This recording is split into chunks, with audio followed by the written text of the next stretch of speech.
2G, 3G, 4G, 5G అన్నీ అయిపోయాయి. ఇక ఇప్పుడు 6G రాబోతోంది. కానీ 6Gతో మనుషులే అంతరించిపోతారా?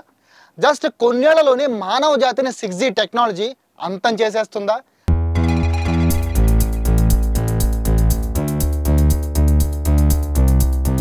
అంటే కొంతమంది సైంటిస్టులు ఎస్ అని ఆన్సర్ ఇస్తున్నారు.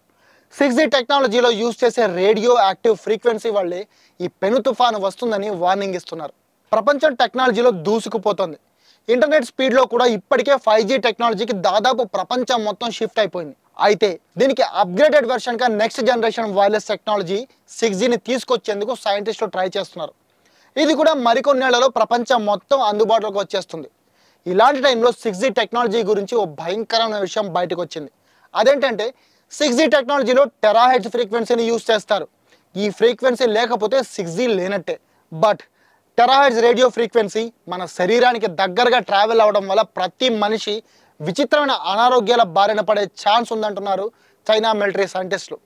5Gతో పోలిస్తే 6Gలో రిలీజ్ అయ్యే ఫ్రీక్వెన్సీ వేవ్ లెంత్ తక్కువగా ఉంటుంది. దీనివల్ల డేటా ఇంకా స్పీడ్గా ట్రావెల్ అవుతుంది.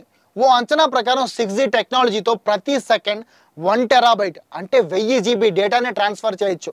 అయితే ఇది డెవలప్మెంట్కి యూజ్ అయినా దీనివల్ల హ్యూమన్ స్పీషీస్ మొత్తం అంతరించిపోయే ప్రమాదం కూడా ఉందంటున్నారు సైంటిస్టులు.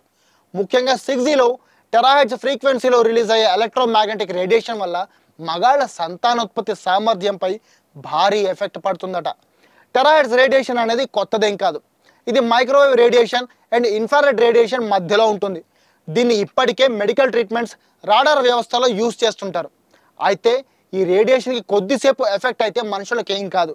కానీ ప్రతి క్షణం ఈ రేడియేషన్ సర్కిల్లో ఉంటే మాత్రం చాలా అనారోగ్యాల బారిన పడే ఛాన్స్ ఉందట. ముఖ్యంగా టెస్టికల్స్ టిష్యూస్ దెబ్బతిని పిల్లలు పుట్టే ఛాన్స్ తగ్గిపోతుందని చైనా శాస్త్రవేత్తలు చెబుతున్నారు.